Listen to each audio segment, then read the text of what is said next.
안녕하세요. 두 명의 남편과의 사이에서 낳은 딸 두 명을 키우고 있는 20대 후반의 여자입니다.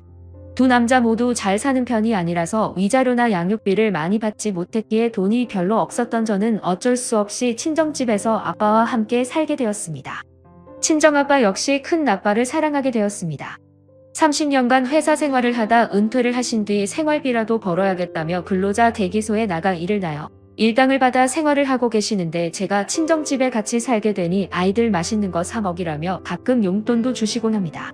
아빠는 두 번이나 이혼한 저를 늘 안쓰럽게 생각하고 친정집에 가게 되었고, 친정집에 가게 되었고, 친정집에 가게 되었고, 친정집에 가게 되었고, 아빠는 두 번이나 이혼한 저를 늘 안쓰럽게 생각하시고, 항상 제 걱정을 많이 하시며 좋은 사람 있으면 다시 재혼하라고도 말씀하시곤 해요.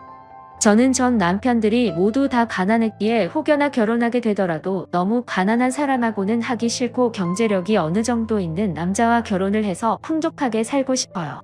하지만 애 둘 딸린 과부를 돈 많은 남자들이 좋아할 리가 없잖아요. 그나마 제가 내세울 건 별로 없지만 20대 후반이라도 20대 초반 못지않은 몸매와 통통 튀는 시원시원한 말투가 자랑거리입니다. 이런 저에게 젊은 남자들이 몰려들기는커녕 50대 아저씨들이 저에게 유독 관심이 많았는데 그 중에서도 아빠 친구분 중에 김명고라는 분이 계세요. 선아야, 그 아빠 친구 중에 명고 아저씨 알지? 아이, 그놈이 너 이혼한 거 안 뒤로 자꾸 나한테 널 소개시켜달라고 하는데 내가 절대 안 된다고 거절하다가 최근에 너무 화가 나서 주먹 다짐까지 했단다. 혹여나 명고 아저씨한테 연락 오면 절대 나가지 말아라. 알았지? 명고 아저씨는 제 친한 친구 아빠이기도 한데 굉장한 부동산 부자세요. 옛날에 남의 집에서 머슴살을 하셨는데 돈이 생기는 족족 무조건 땅을 샀고 그 땅들이 값을 폭등하여 이젠 엄청난 부동산 갑부가 되어버렸다고 들었거든요. 제가 고등학교 때 그 친구 집을 가면 늘 저에게 명고 아저씨는 이쁘다고 하며 맛있는 것도 사주시기도 하고 저에게 잘해주신 분이셨어요. 결혼 전에도 저에게 관심이 많았는데 제가 두 번 이혼하고 나니 명고 아저씨는 아빠에게 결혼 상대로 결혼하게 해달라고 계속 찾아왔다고 하더라고요. 아빠, 이 지긋지긋한 가난을 탈출할 수 있는 길은 명고 아저씨뿐이라는 거 솔직히 아빠도 알고 있잖아. 우리가 명고 아저씨를 모르는 것도 아니고 착하다는 거 다 아니까 나 한번 만나볼래? 우리 집에 한번 초대하자. 여전히 나에 대한 마음이 남아있는지 알아봐야 할 거 아니야. 하고 말을 하니 아빠는 도저히 같이 먹을 자신이 없으니 둘이 밥을 먹으며 이야기해보라고 하였고 저에게 명고 아저씨의 명함 한 장을 건네주셨습니다. 저는 친구 아빠이기도 하고 부자라서 개인적으로 만나보고 싶었고 저는 자존심이 엄청 상했지만 명고 아저씨에게 안부를 묻는 척 전화를 드리니 명고 아저씨는 정말 너무나 반갑게 전화를 받으며 지금 바로 집으로 갈 테니 전화하면 나오라고 하더군요. 저는 오늘은 친구 모임이 있어서 안 될 것 같으니 내일 낮에 데리러 집 앞으로 오라고 했더니 명고 아저씨는 그래? 아, 오늘은 못 보는구나. 알았어. 내일은 꼭 나오는 거지? 오랜만이라 빨리 만나보고 싶다. 하며 저를 보고 싶어 안다라는 게 느껴질 정도의 목소리로 말을 하는데 오랜만에 저를 생각해준 남자가 있다는 생각에 내심 기분이 좋았습니다. 누군가 자기를 좋아해주고 사랑해준다는데 실한 애 여자가 어디 있겠어요. 전화를 끊고 나서 생각하니 제가 돈이 너무 없어서 꼭 팔려가는 느낌이 들었지만 그렇게 하지 않으면 두 딸을 키우기 힘드니 어쩔 수 없는 선택을 할 수밖에 없었습니다. 친구 아빠면 어떻고 아빠 친구면 어떻겠어요. 저는 명고 아저씨와 잘 돼서 찢어지게 가난한 이 생활을 돌파해 나가고 싶었고 아빠에게 내일 만나기로 했다고 말을 해주니 아빠는 자기가 너무 가난해서 잘해주지 못해 미안하다며 갑자기 눈물을 뚝뚝 흘리셨습니다. 아빠 울지 마. 아빠가 나한테 보태준 게 뭐가 있는데? 나 대학도 보내주고 결혼도 시켜주고 이렇게 예쁘게 잘 키워줬는데 무슨 자칭을 그렇게 하는 거야. 울지 마. 응? 나이 먹어서 주책이야? 무슨 남자가 나이 먹어갈수록 눈물이 많아져. 하며 아빠를 위로해드리니 명고 그놈이 나이가 많아서 그렇지 사람은 좋은 사람이니 잘 돼서 이젠 이혼하지 말고 부자로 떵떵거리며 살아보라며 말씀해주셨습니다. 다음날 약속한 시간에 나가보니 벌써 명고 아저씨는 차를 가지고 와 기다리고 있었고 두 번이나 결혼하고 딸이 두 명이나 있는데도 아직도 대학생처럼 예쁘고 곱다며 제 손을 꼭 잡고는 놓질 않더라고요. 예전처럼 친구 아빠 친구의 딸이라는 허물이 없어서인지 서슴없이 저에게 친근하게 다가오는데 그때부터 왠지 남자로 느껴지는 것 같아 조금은 설레기 시작했어요. 저는 명구 아저씨에게 어제부터 밥맛이 전혀 없어서 먹지를 못해서 배가 너무 고프니 빨리 맛있는 거 사주라고 말을 하였고, 명구 아저씨는 저를 데리고 서울에서 제일 비싸고 맛있는 집으로 데려가더라고요. 선아야 아빠 친구면서 친한 친구 아빠인 나를 만나기로 해줘서 정말 고맙다. 부끄러운 얘기지만 너하고 잘 돼서 앞으로 행복하게 잘해줄 테니까 걱정하지 마. 응? 하며 저에게 사랑스러운 눈빛을 보내며 말을 해주었습니다. 아직 사귀자고 말한 것도 아니고 앞으로 사귈 거라고 말한 적도 없는 데다가 미래에 대해 어떻게 할 건지 말도 꺼내지도 않았는데 벌써부터 제가 아저씨의 여자가 된 것 마냥 말씀하시는데 그 상황이 너무 웃기면서도 긴장하면서 저에게 진지한 표정으로 말하는 아저씨가 너무 귀엽다군요. 아저씨 제가 아저씨 여자도 아직 안 됐는데 아니 결혼할 것도 아니고 벌써부터 김칫국 너무 빨리 마시는 거 아니에요? 응? 난 그냥 하도 아저씨가 만나고 싶어 하길래 오늘 나와서 만난 것뿐이에요. 하고 말을 해주었습니다. 아저씨는 자기랑 만나면 저에게 있는 모든 빚을 다 갚아주고 스트레스 안 받게 해주겠다고 말을 하는데 저는 아저씨에게 제가 빚 있는 거 어떻게 알았냐고 물어보니 역시나 아빠가 전부 말을 했다고 하더라고요. 예전에 저라면 자존심이 너무 강해서 그 말을 듣자마자 화를 내며 그 자리를 박차고 나왔을 텐데 아이가 둘이나 했으니 자존심이 무슨 소용이 있겠냐는 생각으로 꾹 참았습니다. 자존심만 굽히면 그 빚을 갚아주겠다는데 감사합니다. 하고 받아들일 수밖에 없었거든요. 그냥 대충 얼버무리며 배고프니 음식 식기 전에 빨리 먹자고 말을 하였고 룸 안에 있는 상에는 코스별로 음식이 나왔는데 정말 눈이 휘둥그레할 정도로 맛있는 음식이 많았습니다. 명구 아저씨는 부모님처럼 이거 먹어봐라 저거 먹어봐라 하며 제 입에 넣어주기도 하는데 너무 자상하고 저를 너무 아껴준다는 느낌이 들어 저도 모르게 흔들리고 말았습니다. 저는 그 순간 친구 오빠고 뭐고 이 남자면 괜찮겠다는 생각이 들었고 아저씨는 오늘 하루는 재미있게 데이트를 하자고 말을 하더라고요. 그래서 저 역시 이렇게 편안한 데이트는 오랜만이라고 말을 하며 아저씨를 보며 씩 웃었더니 으이그 거봐 이렇게 사랑스럽게 웃으니 우리 선아가 더 귀엽고 예쁘잖아 하며 제 볼을 꼬집어 주었습니다. 아저씨의 손길이 스칠 때마다 기분이 좋고 묘했으며 식사를 마치고 나왔는데 아저씨는 갑자기 제 손을 잡고 식당 옆 은행으로 갔더니 제 통장으로 빚을 바로 다 갚으라고 하며 아빠 빚까지 전부 거액의 금액을 송금해 주시는 겁니다. 저는 그 순간 다시 한번 아저씨에게 고맙고 감사하다고 말을 했고 저도 모르게 누가 보든지 말든지 명구 아저씨 품에 안겨버리고 말았으며 아저씨 역시 사람 눈치 안 보고 저를 꼭 안아주었습니다. 주변 사람들은 이상한 눈빛으로 쳐다봤지만 저는 지긋지긋한 빛 독촉에서 드디어 해병되었다는 생각에 별로 개의치 않았어요. 저는 아저씨의 팔짱을 끼고 여기저기 돌아다니며 오랜만에 데이트를 즐겼는데 그 순간 아빠에게 전화가 왔는데 너무나 다급한 목소리로 저를 찾으시더라고요. 둘째가 엄마를 울며 찾길래 달래주고 있었는데 갑자기 열이 오르고 시작하더니 너무 뜨거워져 연락을 했다는 겁니다. 저는 갑자기 멍해지며 아저씨에게 애들이 아파 빨리 가봐야겠다고 말을 하였고 아저씨는 정신없어하는 저를 태우고 집으로 가 둘째를 들쳐업고 병원으로 다급히 갔습니다. 둘째는 고열이 40도 가까이 왔고 다행히 심한 중염은 아니라길래 주사를 맞고 열이 떨어진 걸 확인하고 집으로 무사히 돌아왔습니다. 아저씨 감사해요. 아저씨 아니었으면 저 정말 어떻게 해야 될지 몰라서 발만 동동거리고 있었을지도 몰라요.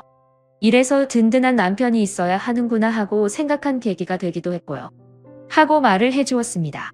아저씨는 제 말을 바로 캐치했는지 앞으로 같이 살면 본인 아내가 될 텐데 뭐가 그리 고맙다며 걱정하지 말라고 말을 해주더라고요. 그러면서 너무 질질 끌지 말고 서로 알고 다 아는 사이니 생각해보고 아이들을 데리고 바로 아저씨 집으로 오라고 하였고 저 역시 아빠 집에 너무 오래 있으면 아빠에게 짐이 될 것 같으니 그렇게 하겠다고 말을 했습니다. 며칠 뒤 큰 짐을 미리 옮겨놓고 작은 짐들만 챙겨 아이들과 아저씨 집으로 가니 너무 포근하고 아늑한 집이라서인지 아이들이 너무 좋아하더군요. 서로 알아가는 단계라서인지 조심스레 행동하였고 그렇게 아저씨 집으로 산 지 한 달이 조금 지났을 무렵 저에게 결혼식은 서로 생각 없어 보이니 혼인신고를 하자고 말을 하였고 저 역시 그렇게 하는 게 좋겠다 하여 혼인신고를 했습니다. 혼인신고를 한 그날 밤 아이들을 재우고 첫날 밤을 보내기 위해 아저씨와 저는 조촐한 파티를 열었고 나와 평생을 함께 해준다는 약속을 해줘서 정말 고마워. 앞으로 남 있고 불안해하지 말고 아이들이랑 행복하게 잘 살자. 알았지? 하고 말을 해주었습니다. 그렇게 명구 아저씨와 저는 처음으로 술을 마셨고 이런저런 이야기를 하다 안방으로 들어가 그날 밤 친구 아빠 그리고 아빠 친구인 명구 아저씨와 첫날 밤을 뜨겁게 보내고 말았습니다. 명구 아저씨는 60대 다 된 양반이 어디서 그런 힘이 나오는 건지 잠새도록 저를 놔주지 않았어요. 제가 여기서 다 쓸 순 없지만 아저씨는 상상을 초월할 정도의 정력가였고 저는 처음엔 아저씨에게 적응돼서 좋았는데 시간이 지날수록 아저씨의 욕구는 더 강해져만 가더라고요. 낮이나 밤이나 그것만 해달라고 하니 저만 보면 그게 생각난다며 저를 놔주지 않고 괴롭히고 있습니다. 여보 이거 하는 것도 적당히 해야지. 매일 하자고 하니까 내가 힘들잖아. 좀 줄여라.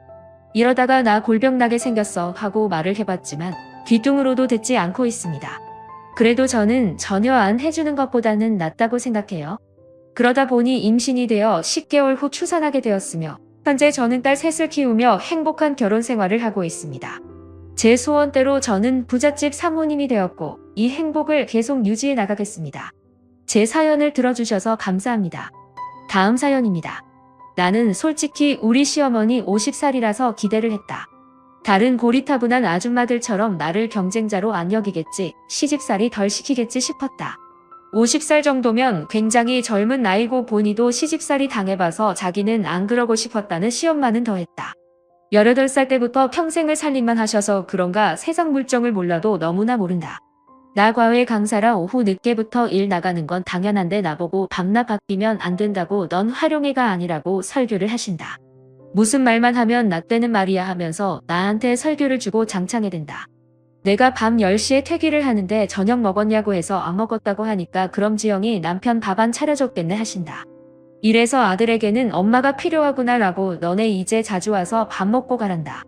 당연하게도 며느리 밥 안 먹은 건 개의치 않고 당신 아들 밤까지 굶었을까봐 밥 못 먹고 굶었을까봐 걱정부터 한다. 우리 와버리는데 나보고 아침은 뭐 차렸나고 묻는다. 시어머니 아드님은 원래 아침 안 드신다. 그래서 안 차렸다고 하니까 나보고 차리라고. 그래서 지영이 남편이 그렇게 살쪘구나 하신다. 아니 밥을 안 차려줬는데 살은 왜 쪘다고 하는 건지. 뭐든 내 탓을 하는 건 기본이다. 당신 마음에 들지 않는 아들의 행동도 모두 내 탓이다. 마누라 잘못 맞아서 아들의 행동이 그렇다고 한다. 어쩌다가 카드 잃어버려서 남편 거 쓴 적이 있는데 남편 돈 허투루 쓰지 말란다. 여자가 돈을 아껴 써야 하고 알듯알듯 살림 잘 살아야 한단다. 근데 내 돈은 벌어서 다 남편한테 갖다 바쳐야 가정이 산단다. 내가 놀고 먹는 거면 큰일 나겠다 싶다. 우리는 돈 관리 각자 관리한다고 하니까 그럼 내가 해줄까 이러신다. 살림만 하고 살아서 그런가 살림밖에 모르신다.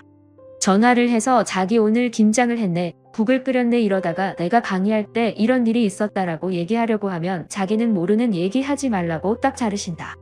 나보고 시어머니가 알아듣지 못하는 얘기를 하는 건 며느리가 센스가 없어서 라고 얘기한다. 그리고 여자가 그렇게 잘난 체하면 못 쓴다고 한다. 요즘 애들 너만 못하는 애 있냐고 어디서 나를 가르치려고 드냐고 앞서 나간다. 애 낳은 나이에 정신 연령이 멈춰서 그런가 내가 조금만 대꾸 해도 금방 울고 삐지고 시아버지한테 일러 바친다. 내용은 결론적으로 며느리가 자기를 미워한다고 한다. 자기가 집에서 살림만 한다고 자기를 무시한다고 한다. 아들도 없어졌는데 며느리까지 없어진 기분이 든다. 자기는 친해지고 싶은데 내가 차갑게 군댄다. 자기는 젊은 시엄마라서 다른 시엄마들이랑은 다르다. 근데 그걸 나 몰라라 하는 며느리가 야속하다고 하신다. 시아버지가 딱히 시엄마 행패를 모르시는 건 아니지만 자기 피곤하니까 은근히 나보고 참아달라고 부탁을 한다. 그래서 나는 더 크게 울었다. 왜 그랬는지는 모르겠는데 시댁에서 시부모 앞에서 친정이 전화해서 엄마 보고 싶다고 막 울어져 꼈다. 진짜로 엄마 보고 싶어서 전화한 거 아니다. 근데 나도 모르게 시엄마 앞에서는 그렇게 해야 할 것 같아서 그랬다. 애초에 가족들 간섭 싫어서 20살 때부터 혼자 산나다. 남편 표정 뭐 됐다 싶은 와중에 시부모 어한벙벙해서 나를 바라본다. 확 무지무지나 보이지만 뭐라고 말해야 될지 모르는 표정들이다. 때마침 우리 엄마 아빠 나 데리러 와서 아무 말씀 안 하셨지만 시부모님들 통째를 보시니까 시아버지 입에서 자동으로 죄송하다는 말이 나왔다. 나한테는 안 나오던 사과가 우리 부모님 등장으로 한 방에 나왔다. 속으로는 웃음을 참고 울먹울먹하느라 혼났다. 올 연말의 여우주연상은 바로 나다. 그만큼 내 연기는 너무나 훌륭했다. 저런 일이 있다고 시부모가 바로 달라지진 않았다. 한 4개월 울고 2번 친정부모님 호출이 있고 나서야 없어졌다. 뭔가 나한테 바라거나 요구할 게 있으시는 바로 울어버렸다. 나보고 왜 그렇게 잘 오냐고 우울증 있냐고 정신과 가보라고 하길래 같이 가자고 하니까 너 지금 나 정신병자 취급하냐고 한다. 그럼 난 정신병이 있다고 정신과 가보라고 한 건가? 그건 생각 안 하고 며느리가 시엠이 정신병자 취급했다고 연 끊자고 하길래 옳다구나 하고 알았다고 했다. 그러니까 또 대성통곡 누가 누굴 이겨먹나 배틀하듯이 둘이 같이 울었다. 그래서 나는 시아버지한테 전화해서 어머님이 이러이러 하셨다고 어머님 무섭다고 징징거렸다. 나중에 알게 된 건데 아버님도 못 참고 어머니한테 한 소리 하셨다고 한다. 그러니까 자식들이 다 떨어져 나가지라고. 그날은 시어머니 대성통곡하고 집안이 많이 시끄러웠던 것 같다. 남편 탓을 하고 싶지는 않다. 남편 할 만큼 다 했다. 그가 날 위해 싸울 만큼 싸워주고 막을 만큼 막은 게 저 지경이었다. 그래서 남편한테 불만은 없다. 남편도 더 이상 못할 정도로 어머님이 진상을 부린 거다. 사실 아버님과 우리 부부 사이에 모종의 거래가 있었는데 어머니께 연락 자주 하고 다정하게 불면 한 달에 300만 원씩 주시기로 하셨다. 남편 위로 형이 하나 있는데 그분은 아예 결혼 전에 어머님이 무슨 짓을 할지 알게 해 결혼식도 몰래 하고 지금까지 아주머니 부부는 시댁의 발걸음을 안 한다. 어머님은 두 아들들과 사이가 좋지 않다. 잔소리가 많고 간섭이 심하다는 이유였다. 어머님 입장에서는 잔소리, 자식 입장에서는 언어폭력, 일기장 보고 찢는 건 기본이었다고 한다. 특히 큰아들과 더 그랬다고 한다. 형님이 결혼 전 딱 한 번 어머니께 당하고 파혼 한 해 만에 했다고 한다. 의외의 일들은 작은 아들만이라도 잃어버리려는 아버님의 계략이었다. 남편은 아버님 돈 전부 정신과로 나갈 수 있다고? 아주머님은 아직도 정신과 다닌다고? 그 돈 전부 치료비 될 수 있다고? 나를 만류했는데 어리석게도 내가 300에 눈이 홀랑 멀어가지고 덥석하고 문 거다. 뭐 이러한 이유로 내 발등 내가 찍은 꼴이라서 남편 원망도 못한다. 약속한 300은 6번 받았고 아직 정신과 진료비로 안 썼으니까 마음고생은 했지만 남는 장사는 했다. 아직도 우리 시어머니는 본인 잘못 모르신다. 나는 그분께 울보, 조울증 며느리가 되었다. 마지막으로 연락하실 때 나한테 너 조울증 같다고 조울증 관련 문서들 카톡으로 막 보내시길래 나는 정신분열증 관련 링크를 보내버렸다. 그래도 저 이후로 300은 포기하고 어머님 안 봐서 나는 좋다. 남편은 더 좋아한다. 우리도 형 부부처럼 어머님 안 보고 살 생각하니 신난다고 한다. 그런 남편을 보고 남편한테 그래도 부모인데 했던 내 자신을 한 대 치고 싶어졌다. 뒤늦게 할 말 다 하면 뭐해. 결국 나도 시어머니랑 다를 게 없나 싶다. 내 생각이 옳다고 생각해서 밀어붙인 결과가 상처뿐인 1,800만 원뿐이다. 어쩌면 이 돈 덕분에 정신과를 안 갈지도 모르겠다. 그래서 결론 젊은 시어머니도 결국은 똑같은 시어머니다. 아무리 젊다고 해도 아들을 가진 어머니는 그들만의 세계가 있다. 그 세계에 함부로 들어갈 생각하지 말아라. 적당한 거리를 두고 살길 바란다. 댓글입니다. 50살 결혼을 얼마나 일찍 했으면 아들 2명이 다 장가를 갔네요. 나 45살인데 우리 애는 중학교 2학년 초등학교 5학년인데 너무 일찍 결혼해서 세상 물정 모르고 사회생활 당연히 안 해봤을 거고 주위 친구도 없이 본인 위주로 생활을 해서 그래요.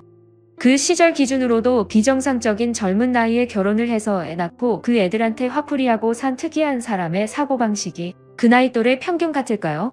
근데 30살, 40살이라도 비상식적으로 일찍 결혼했고 외부 활동 안 하고 아들 있으면 상관악을 달성하면 저 시모랑 비슷해집니다. 글이 너무 재밌어요. 매월 300만 원, 우와 정말 유혹되는 금액이네요. 그래도 연잘 끊으셨어요. 그 와중에 남은 아들이라도 보고 살고 싶어서 돈으로 해결 방법을 제시한 시아버지 정말 안쓰럽네. 처리 안 되는 시어머니를 어찌할꼬? 47살, 6살 키우고 있는 나는 뭐냐? 저렇게 장성한 아들 둘 있으면 장가라도 잘 가져서 고맙습니다 하고 살아야지. 에이구 그 나이에 자식한테 대접도 못 받고 살아서야. 시 이모보다 더 크게 울었다는 데서 빵 터진 님 고난의 시간이었지만 잘 이겨내셨어요. 이제 꽃길만 걸으세요. 화이팅! 시 이모만 나쁜 년 같지? 아니야. 시 이부도 같은 부류야. 시 이모의 행동 거지를 알면서도 막아줄 생각은 커녕 같은 행동을 했고 돈 300만 원으로 그 고통을 참으며 지내라는 건 그냥 소시오 패스야. 큰 아들의 경우가 없었다면 이해가 되지만 이미 학습 능력이 생긴 다음인데도 일의 처리를 보면 시 부도 나쁜 놈이야. 여는 시 부도 끊어야 해. 18살 사고 쳐서 학업도 중단하고 애 낳고 살았나 보네요. 하는 성질 보면 학창시절 껌 좀 씹으셨나 봅니다. 저 34살 전업주부 3년 차인데요. 집에서 살림만 계속하면 정신적으로 문제 와요. 전업인데도 건강한 멘탈로 살려면 나가서 알바를 하든 취미 모임을 하든 사회적 활동이 반드시 있어야 해요.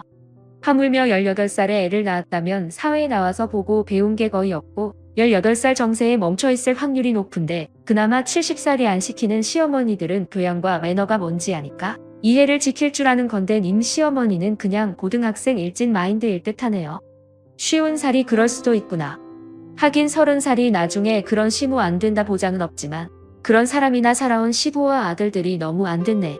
시모가 심리 상담이 필요해 보이는데요. 여태까지 어머님 데리고 사시는 아버님이 부처시네요. 열등감, 자격지심, 자존감 바닥까지 모아라 성숙한 게 없으신데 진지하게 일상생활은 가능하신가요? 주변에 친구들은 있으시던가요? 더 늙어 고생하실 텐데 걱정이네요. 그 나이 되어도 18살에 결혼, 출산한 것부터가 정상은 아니에요. 근데 나이보다는 환경인 듯 젊은 나이여도 환경이 구시대적이면 본인도 그렇고 나이 많아도 젊은 사고방식을 가진 환경에서 자랐다면 본인도 그럴 듯. 이건 나이의 문제가 아니고 살아온 환경이 일찍 결혼해 살림만 하고 사회생활 안 했으면 가능한 얘기입니다. 삶의 기준이 집안에만 있어서 시야가 좁아요. 아마도 30살이 나중에 결혼해도 그런 시어머니는 나올 겁니다. 우리 시어머니도 50대 초반, 뭐만 하면 나이가 들어서 여기저기 고장난다고 아들한테 징징하시는 거 아들이 안 받아주니까 며느리한테 징징징. 환갑지는 우리 엄마도 정정하시다고 50대 초반이면 청년이라고 면박을 주니 우리 엄마가 비정상이라는 시어머니. 본인 아들 같은 남편 어디 가서 만나냐고 하며 매번 부럽다고 하시는 거 데리고 사시라고 하니 그럼 같이 살까 하시는데 소름. 젊은 시어머니들도 본인이 당한 것만큼 시가살이 시키더랍니다. 전업주부 시어머니 피해라. 내 주변의 전업주부 시어머니들은 사회생활 안 해봐서 기본적으로 눈치가 없고 필터링 없이 막말장렬. 본인은 남편 돈으로 살림했으면서 며느리가 그러는 꼴을 못 보고 대단하더라. 난 48살, 첫째 아들 23살, 둘째 아들 20살, 24살에 결혼, 25살에 첫째 출산, 28살에 둘째 출산. 나 20대 초반에 결혼 정년기가 24살에서 26살이었다. 여자 나이 27살 넘으면 노촌애라고 했고 남편 30살 되면 노총각이라고 했다. 결혼하고 우리가 아직 젊으니 아이는 천천히 낳겠다고 했는데 우리가 살면 얼마나 살겠냐고 우는 소리 하시던 시어른들 아직 정정하게 농사지으면서 사신다. 본인들도 이만큼 사실지 몰라서였을까? 중학교 졸업하고 고등학교 때에 낳았다는 건가요? 우리 올케 친정엄마고 고딩 때에 낳아서 올케랑 17살, 18살 나이 차이더라고요. 조카 돌 때 보니까 하이힐 신고에 안고 둥가둥가 하더라고요. 머리 치렁치렁 웨이브에 하이힐에 암튼 그림이 이상했는데 젊은 시모라고 좋은 것도 없네요. 시아버지가 제일 불쌍한데 왜 이혼 안 하시고 돈 쓰며 고통받고 사시는 거죠? 시아버지 이혼이 시급해 보이네요. 와 저희 신흥은 44살인데 애들 10살, 7살인데 물론 친구들 중에 늦게 결혼한 편이라고 하긴 함. 50살의 시어머니라니. 근데 사람 나름 아닐까요?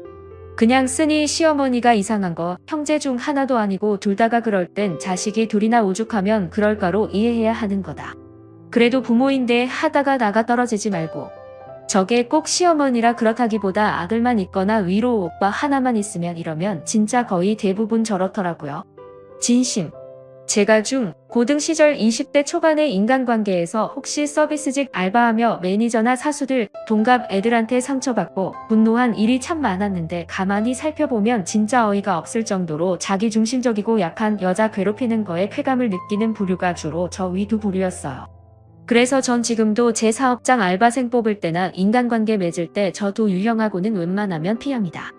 가족관계 물어보고 저렇다고 하면 그때부터 벽치고 그냥 더 이상 가깝게 지내지도 않고 친하게 지내지도 않습니다. 물론 다 그렇다는 게 아니고 대다수가 그렇다는 거예요. 연잘 끊으셨어요. 형님 내처럼 안 만나고 연락 안 하고 살면 돼요. 내세운 게 자식밖에 없고 그 자식 자기 손에 올려두고 자기 마음대로 하고 싶었겠지. 나이 젊으시다고 하니까 더 불편할 듯. 저는 시어머니가 64살, 저 34살인데 맨날 제가 어머니 그런 옛날 얘기 좀 하지 마세요 라면서 면박 주거든요. 다들 맞아 젊은 며느리 말이 맞지 하는 분위기이고 아버님도 그래 너희 엄마가 나이 들어서 잘 모른다고 하세요. 구독, 좋아요, 공유 많이 해주시고 다음 사연에서 다시 만나요. 감사합니다.